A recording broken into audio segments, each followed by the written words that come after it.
Euler theory of buckling क्या है कि यूलर ने जो और रैंकाइन थ्योरी में डिफरेंस क्या है। तो यूलर ने जो अपना थ्योरी दिया था उसमें क्या था कि उसने सिर्फ बकलिंग के वजह से फेलियर माना था, ठीक है। जैसे ये क्रिटिकल लोड ऑफ बकलिंग है पाई square E I minimum divided bye effective length का होल स्क्वायर। अगर सपोज करो कि मेरा जो कॉलम है वो मीडियम लेंथ का कॉलम निकल गया, ठीक है। तो देयर माइट बी पॉसिबिलिटी कि जो कॉलम है उसका जो कंप्रेसिव यील्ड स्ट्रेंथ है वो कम हो और वो पहले क्रश होकर फेल हो जाए। तो वहाँ यूलर थ्योरी ऑफ बकलिंग से अगर हम लोग डिजाइन कर देंगे तो मेरा डिजाइन गलत निकल के आ जाएगा, ठीक है। तो P जो है, अगर P क्रिटिकल से कम है या इक्वल है तो ही मेरा ये वैलिड है यूलर थ्योरी ऑफ बकलिंग, ठीक है। बाद में रैंकाइन साहब ने आते हैं, धीरे धीरे सीक्वेंस आते हैं। Pi square E I minimum divided by L effective का square should be less than sigma C times का ए।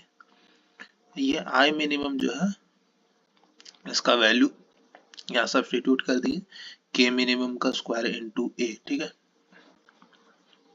अच्छा, अब यहाँ से ये जो वैल्यू है इसको कहते हैं स्लेंडरनेस रेशियो, ठीक है। अगर स्लेंडरनेस रेशियो का जो वैल्यू है ये इससे ज्यादा होगा तो मेरा जो है कॉलम जो है बकल होकर के फेल हुआ है, ठीक है।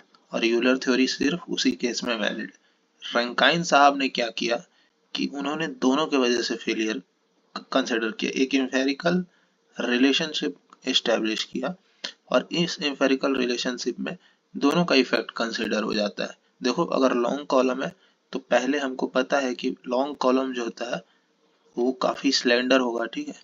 तो लॉन्ग कॉलम जो है बकल होकर फेल होगा, ठीक है। तो क्रिपलिंग लोड, जो क्रिटिकल लोड है बकलिंग का, वो कम होगा, ठीक है। तो इस रिलेशन में ये वैल्यू कम है और ये वैल्यू ज्यादा है, बहुत ज्यादा है, तो ये नेग्लेक्ट हो जाएगा। तो ऑटोमेटिकली P बराबर पे क्रिटिकल आ जाएगा। अगर शॉर्ट कॉलम है तो P क्रिटिकल जो है, क्रशिंग जो है, ये PC क्या है, क्रशिंग लोड है। क्रशिंग लोड कम हो जाएगा P क्रिटिकल से, ठीक है। तो पहले क्रश होकर ना फेल होगा, तो ये टर्म जो है नेग्लेक्ट हो जाएगा और P PC के बराबर आ जाएगा। तो इसमें दोनों इफेक्ट जो है इनकाउंटर किए गए हैं, ठीक है। दोनों इफेक्ट का आ जाते हैं इसमें, ठीक है। बाद में यहाँ से P जो है फाइनली ये फॉर्मूला डिराइव होके आ जाता है, ठीक है। यहाँ पे ये जो टर्म है इसको कहते हैं रैंकाइन्स कांस्टेंट, ठीक है।